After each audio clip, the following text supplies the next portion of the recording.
Yeah, I think we have one or two every now and then, but it gets used. You ever sign in or anything?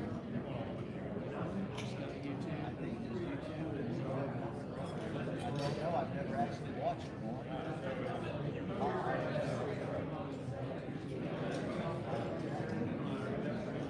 it.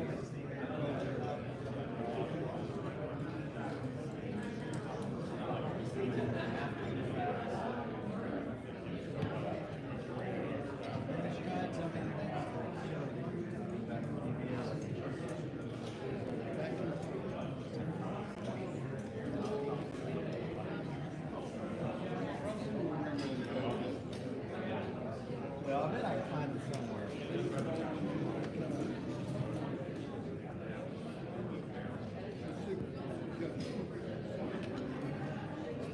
That's pretty cool.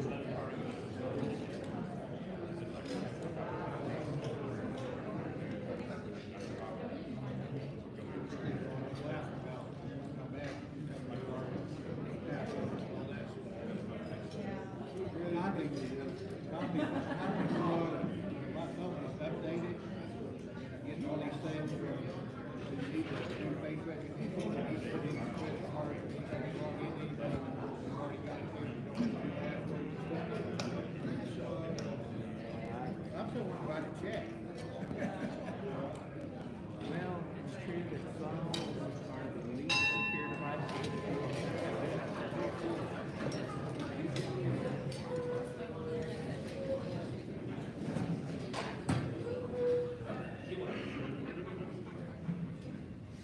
Welcome, Rotarians and guests, to the Norman Rotary Club weekly meeting on this lovely, beautiful, sunny February 13th. Please join me in a moment of reflection for those less fortunate than us.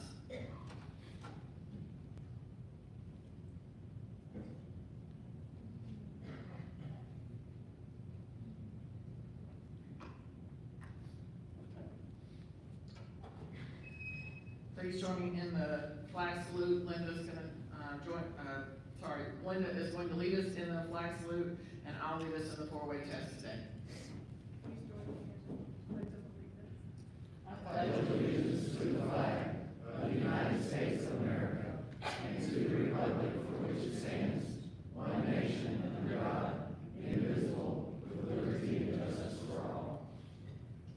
Please join me in the four-way test of the things we think, say, or do.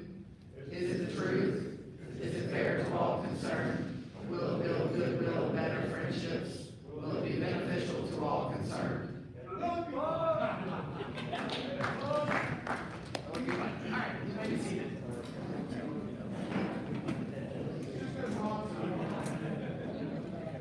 We have introductions. Stephen Franklin is helping us with that around the room today. You have a guest who might not want to be doing something right now. They sat on the opposite side of the room from where I was. Jillian.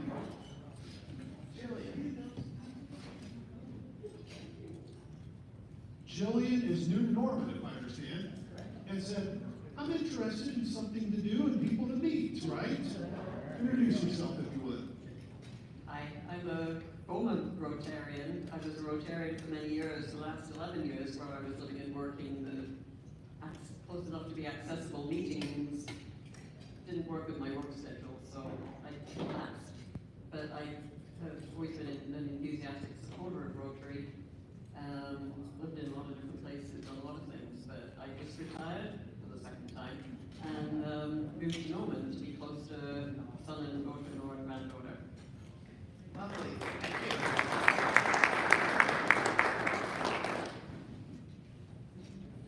I'm very pleased. I won't embarrass her unless she wants to say some words. She's a good public speaker. But my guest today is Catherine Orr. She's one of my star outstanding students at the University of Oklahoma. So would you like to say a word or two? You're more than welcome to.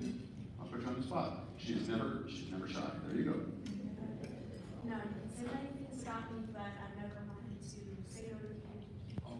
I'm so excited to be here and get the opportunity to meet all of you. I'm currently studying international security and development at the University of Oklahoma. And I've heard of Rotary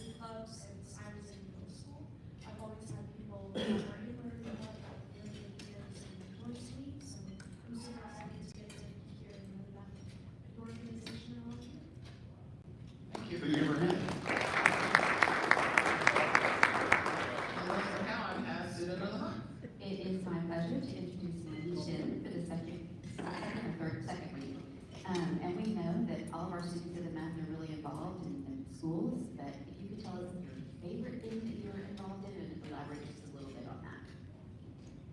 Hi, just to name one thing that I feel most excited about to be involved in at one time is our annual philanthropy week, which is called Cybersecurity. And last year, one of my favorite memories of our entire week was the setup the night before our very first opening. And we spent from 4 p.m. to 2 a.m. setting up our whole school, decorating the walls to ceilings, to our stage and our gym, just so that when students come back on that Monday, they are greeted with this huge decked out and so they become so excited for everything in store, and I just love that it benefits nonprofit organizations and charitable schools.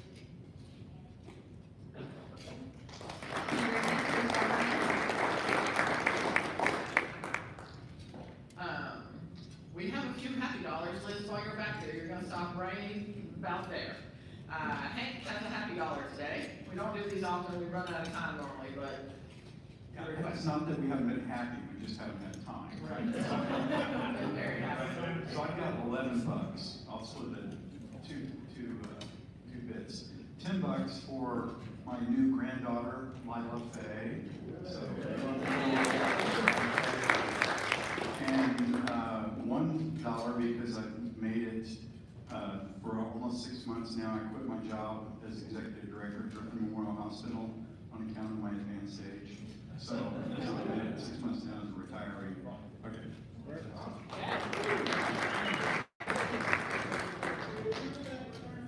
I'm gonna follow him up with just one happy dollar to say, I had a really great time with my friend Courtney that visited last week, as y'all all got to witness.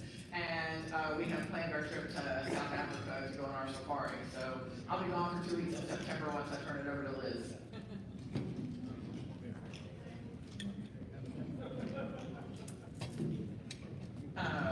Okay, no further ado, we have some announcements. I do want to say happy Valentine's or happy Galentine's Day to everyone for tomorrow. Hope you have a nice time celebrating love and however you feel the need. And we do have a new member orientation today. If you're new or have heard from Liz McCowan or myself or anyone about attending something right after this meeting today, please stay. We have some exciting stuff coming up, and we are starting our mentor program. So Teresa Collado has a special announcement, and I am pondering to sit at my table for it.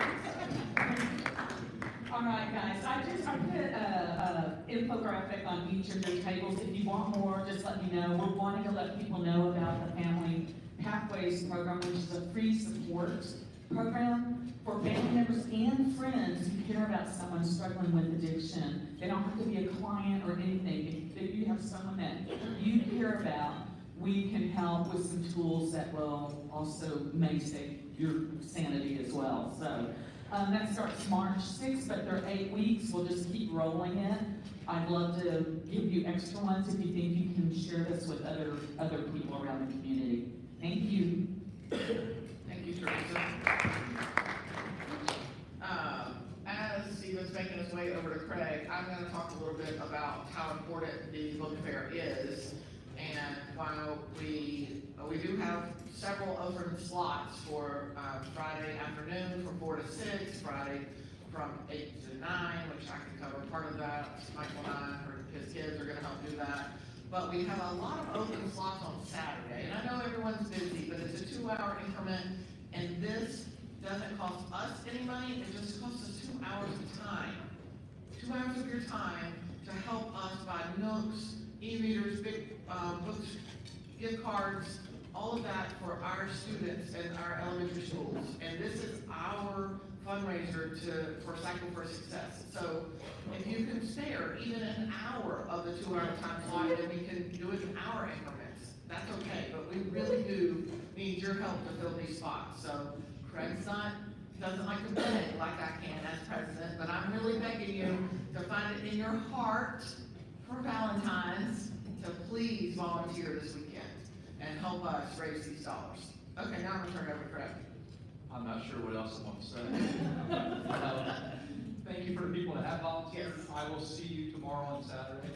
I'll be there. And if you can volunteer for these times that are open, that's fine. If not, yeah, our cover, I'm going to cover most of the credit we have. A couple of these times we'll have it.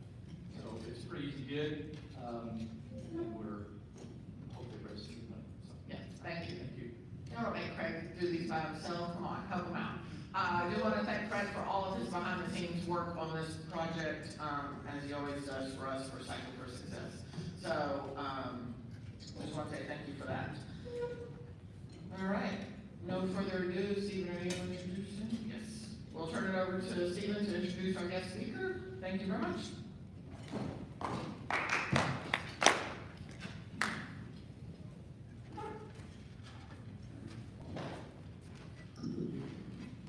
So after Liz had her, I don't know what we call it, just a rough week. How about that? A couple people said, hey, you know what would be a really good program? Something on cybersecurity and internet safety. And I said, absolutely, I know exactly the guy I'm gonna call. And I'm sure he probably needs a little introduction. We were so booked, it just took us this long to get dates scheduled, but I'm delighted to have arguably, probably not even arguably, the expert on cybersecurity in Norman. You probably read his, hello, you probably read his articles in the transcript every week. He has been providing IT services in Oklahoma since 1984, so that's like pre-internet, isn't it? Maybe, barely, all right. It's, when did Al Gore no, I'm just kidding. He's been teaching his internet safety class, Fight the Internet Bad Guys and Win, since 2008, and I think we're gonna get a snippet of that. He's the founder of the Internet Safety Group and the IRC 501c3 nonprofit charity. Like I said, he's been writing the articles on internet safety in the transcript since 2005. The expert, here's Dave Moore.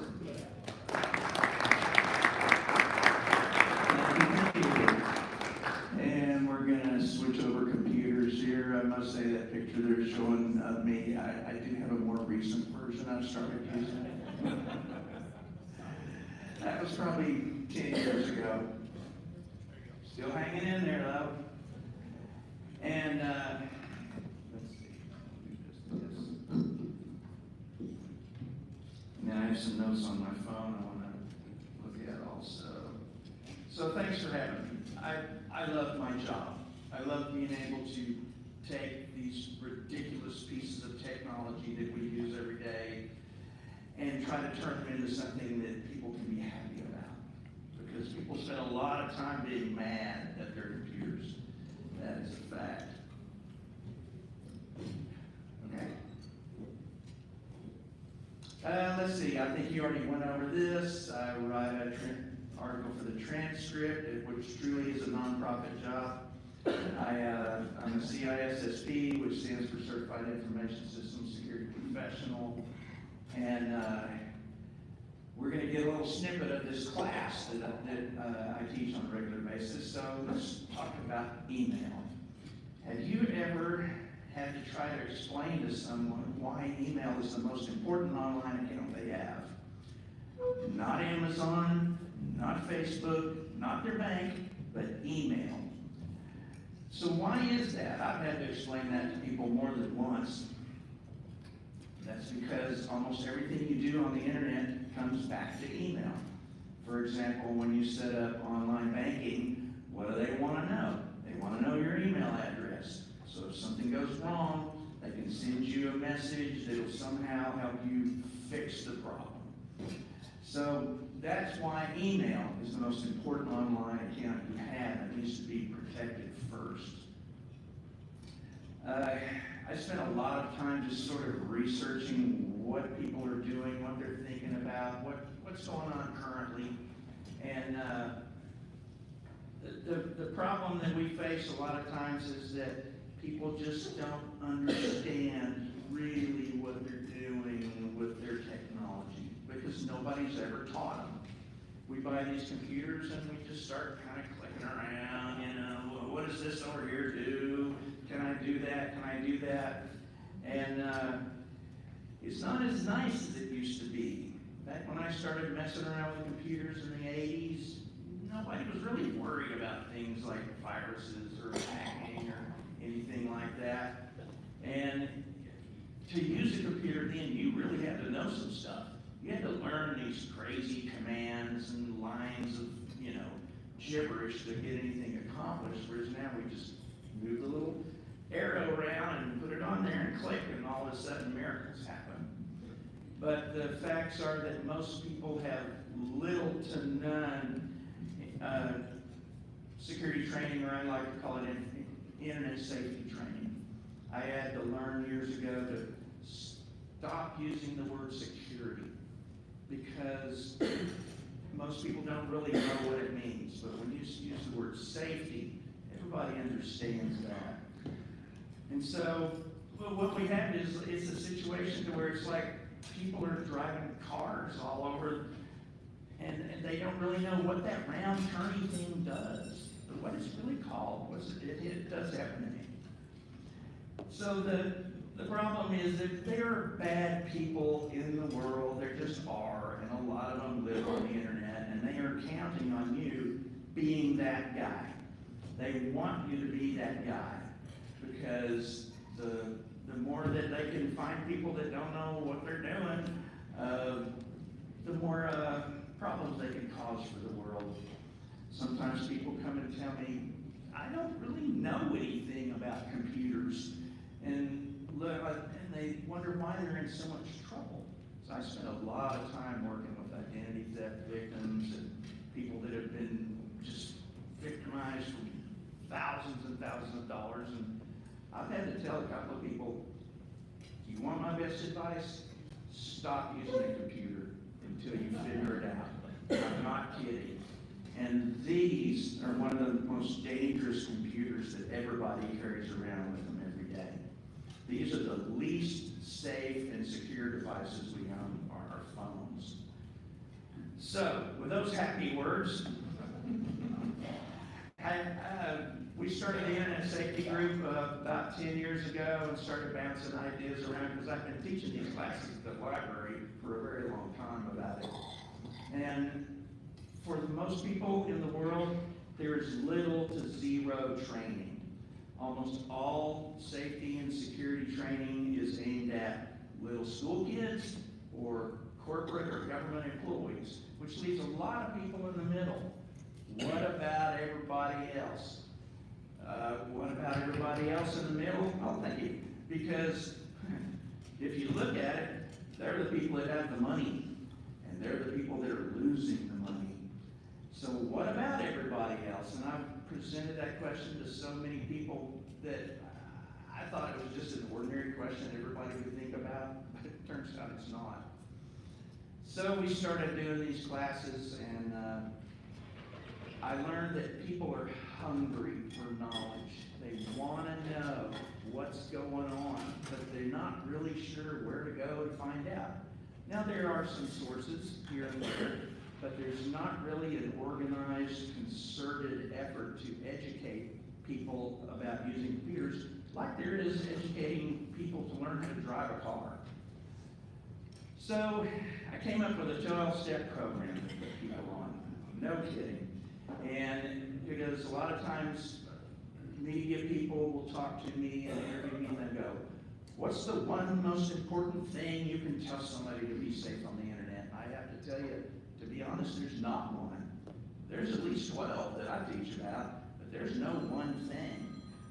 So we teach all about these things, updates and Wi-Fi and passwords and email and just the works. Because security and safety on the internet is like an onion. It's done in layers. There's no one thing you're going to do that all of a sudden now you're safe.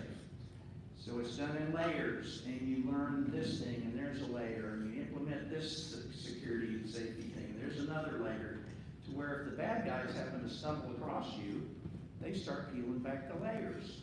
And they go, oh darn, there's another layer, and they keep peeling, and eventually they will give up on you and go find an easier target somewhere. So the first thing I teach about in class is probably the most popular, which is updates. Everybody just loves updates. We love them interrupting our life. We love them popping up all the time. Yeah, my iPhone did a major update last night too. I roll over in bed and my screen's telling me updating. I'm like, oh no. I hope it works this time, because sometimes they don't. But I started teaching my class, I guess it was the first or the second time I did it over at the library at the old location. And this little old lady came up to me after class and she said, I get it already, I get it. We gotta do updates, but you don't ever tell us why. And I realized, you're right, I don't. Well, here's the why. This stuff, programming, code. Because writing computer programs and code to make our devices work is very intensive. It's a hard job. I'm not a programmer by design. I decided back when I went to OU the first year, it's like, computer science, do I want to be a programmer? No, I don't. But I have great respect for anybody who can put up with doing this. Because you get one little thing out of place somewhere, and all of a sudden you've got a problem. You've got a flaw in your code. Carnegie Mellon did a study recently to just see, well, how many bugs, right? How many problems are in the code that we use every day? For example, with Microsoft Windows 10, which has 50 million lines of code, okay? Came up with 1.5 million flaws in the code. Well, that may not sound like a lot until you're talking about billions of people every day using your software. And so as problems are discovered and as flaws come up, Microsoft issues updates and a fix, a patch to fix that code.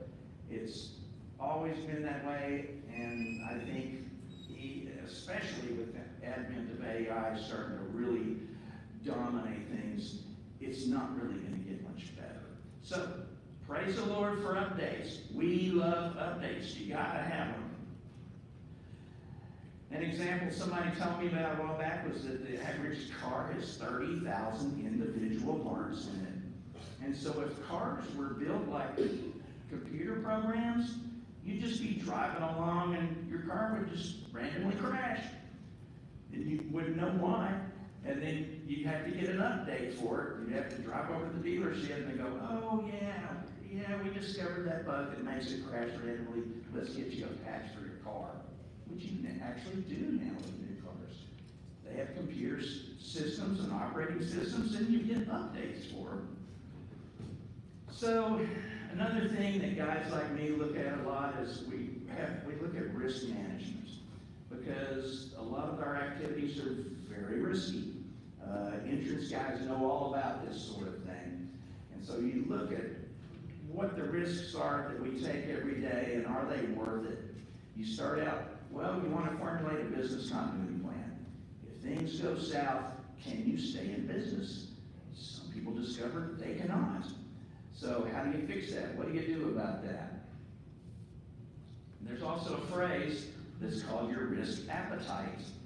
How much risk are you willing to choke down every day and think that you're okay? Well, how many of those sandwiches does Mario Batali actually eat? I don't know. But it's a risk appetite. Just how much are you willing to put up with?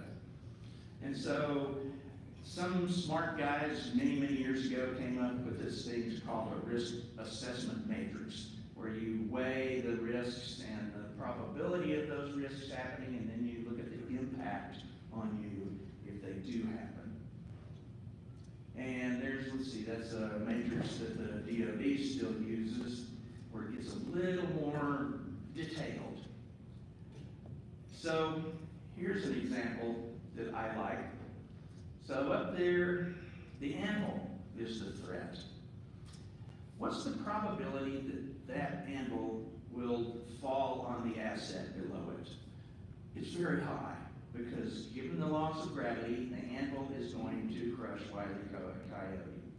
But look, he's deployed a safeguard. He's got a little tiny umbrella he's holding to hold the anvil back. Well, the poor safeguard just isn't going to do a whole lot. And so you look at guardrails and safeguards to put around your businesses, around your homes, around your personal activities, around your cars. So somebody asked me once, is it safe to be on the internet? And I thought about it, and I thought, well, let's look at it this way. Is it safe to drive down I-35? We do it every day because it's a risk that we have somehow decided we're going to take. But so, is it safe though? I wonder what that highway patrolman would tell you. If you're in the state of Texas, they consider I-35 to be the most dangerous highway in the state.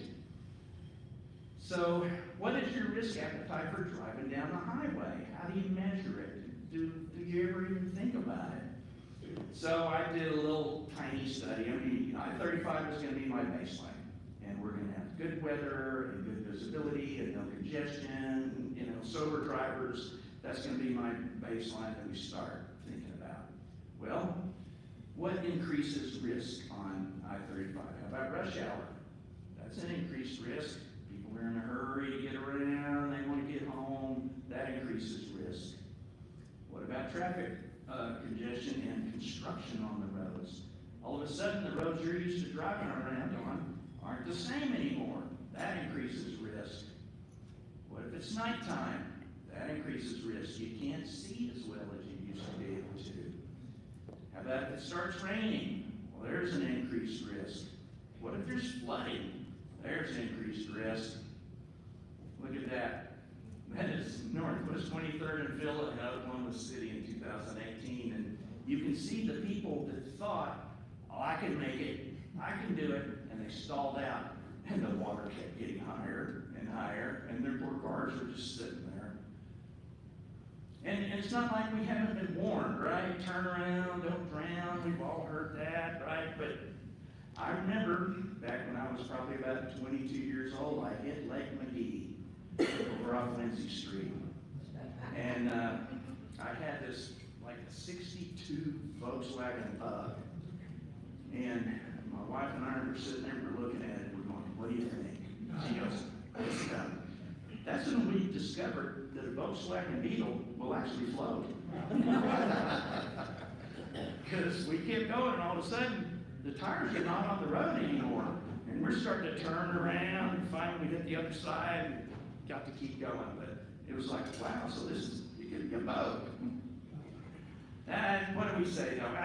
It's not so bad, I can make it, come on, quit bugging me, I'll be fine. An action news crews in Oklahoma had to move quickly to save the driver of this SUV. Heavy rain caused flooding around the state, especially near rivers and lakes. This SUV got stuck in the water near Ski Island Lake in Oklahoma City. 2 rescuers were able to reach the car and raft and hold the driver to safety. Good for them. I've actually been on that little bridge in Ski Island, and you drive across it, and the water, the lake is like 2 feet below the level of the road over here. You're like, I get it now. It floods. So what if there's snow and sleet and ice? There's an increased risk. Big time. What if there are student drivers out on the roads, beginning drivers? That's an increased risk.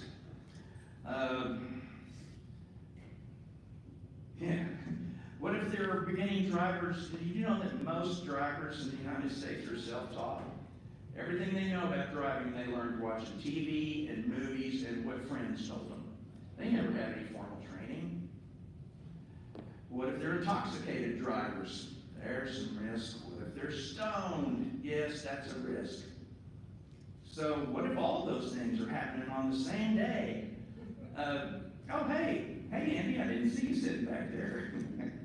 Andy Rieger got me my start at the Norman Transcript, by the way. Thank you. But what if all these risks are happening at the same time? You might just say, I'm not going to go driving today. That might be a good decision. What if there are dogs driving around? That's an increased risk. What if there are OSU graduates driving around? Talk about risk. Nah, we love OSU. We just didn't like it when they're beating us at football. So how much risk are you willing to take? Have you been to the Oklahoma Aquarium up by Tulsa? It is awesome. And they've got this tunnel you can walk down, and there's sharks swimming everywhere in the water. And all that's between you and the millions of pounds of water and the sharks is 4 inches of an acrylic dome, okay? So what is the likelihood that that dome could fail? It's very low.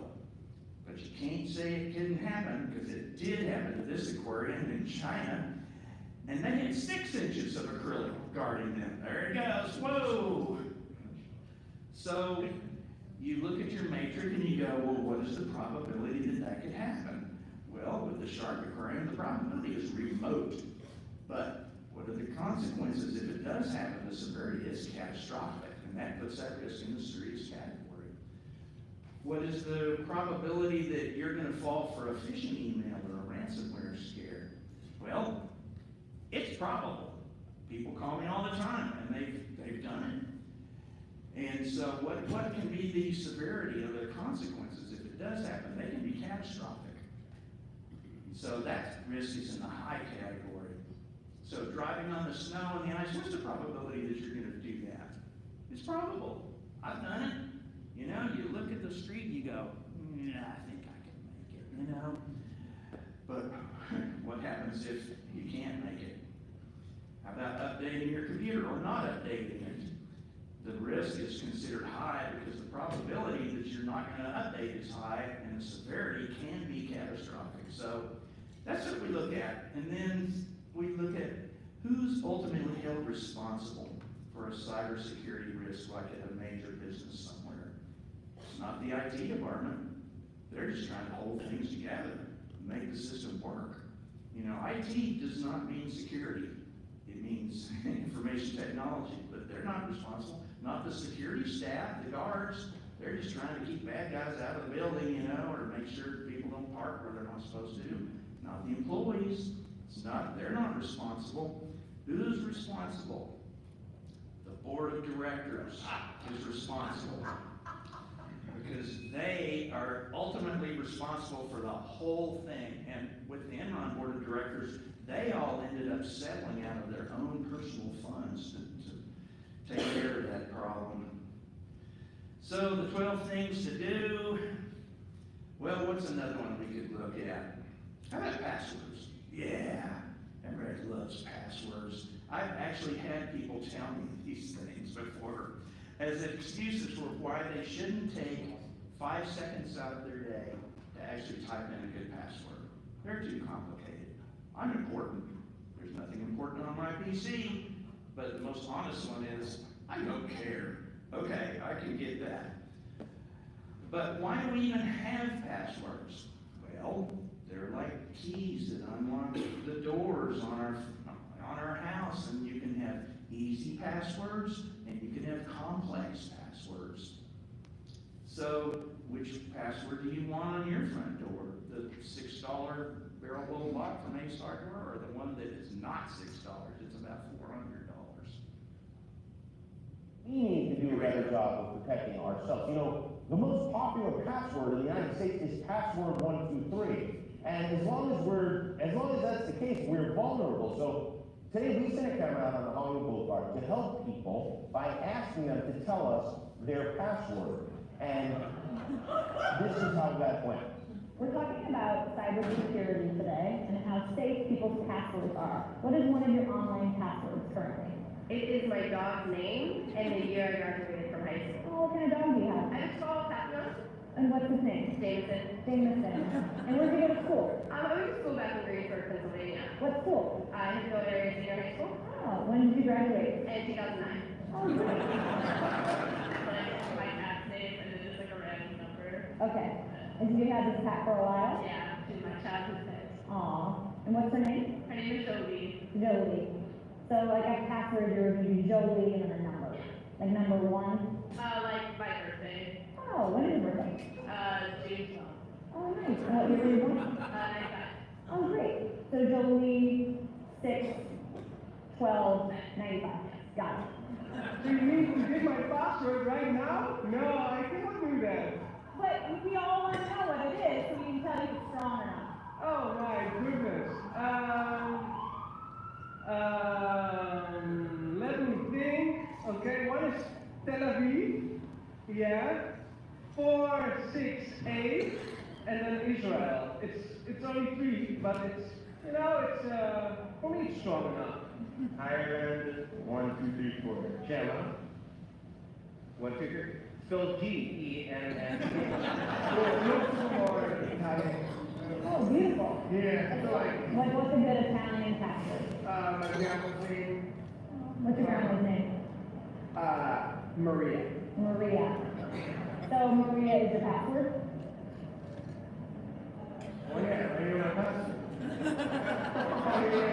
Yeah. Well, the important thing is they learn It's how it works sometimes.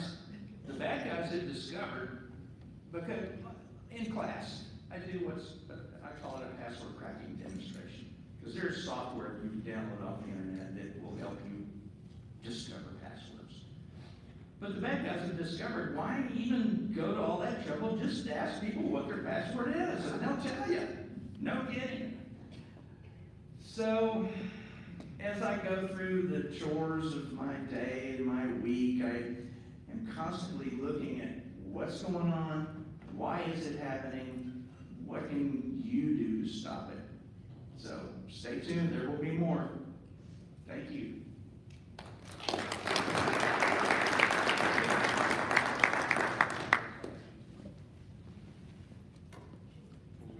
Do we have any? Sit down. Did you do that on purpose?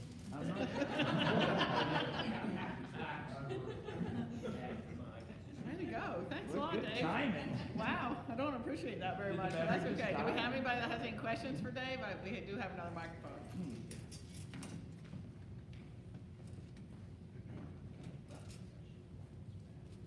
Who's have to talk about? It dies a lot. Oh, okay. It's not just me. It's the whole thing, promise. Wow. Two quick questions. Why Firefox? And the old adage used to be apples were safer than PCs. I didn't understand the first one. Wi-Fi or? Why Firefox? Oh, why Firefox? The reason why guys like me like the Fire. He doesn't have a microphone right now. It's dead. Sorry. Oh, hey. Yeah. So, the reason why guys like me like the Firefox browser is because it's very easy to set up to be safer. Google Chrome is a privacy nightmare, guys. Stop using it. It just takes everything you do and sucks it up like a vacuum cleaner and sends it off to, who knows who it gets sent off to, but it gets sent off. And it's difficult to make it be safe. Firefox is a piece of cake. You can set it up to automatically ditch all the cookies, ditch the browsing history, ditch the temporary files every time you close the program, which is why guys like me like it. Microsoft Edge will allow you to do that also, but it's much harder to set up. You have to just dig through layers and layers and layers and layers of settings to get to the good ones. So that's why we like Firefox. Apple versus PC. They're both great. They both have problems. The old myth from the way back when was apples couldn't get a virus. Well, that lasted about a week until the bad guys learned how to write viruses for Macs. And what happened was more and more people started using Macs. And so it became more profitable to start hacking Macs. They're both great computers. I use them both. But, you know, it's a preference. Which one do you like the most? But is one inherently safer than the other? Macs might have a little bit of an edge in that they handle encryption easier than a PC does. But that's been changing lately. So I think, for me, I think it depends on the software and which one are you used to. I have a lot of people, they tell me, my kids tell me I should get a Mac. And I just go, why? Is there something you can do on a Mac that you can't do on a PC? What is it? Or is it just because they're cool? Because they are cool. They're beautiful pieces of machinery. If you ever have to take one apart and you look inside and you go, wow, they really thought about this.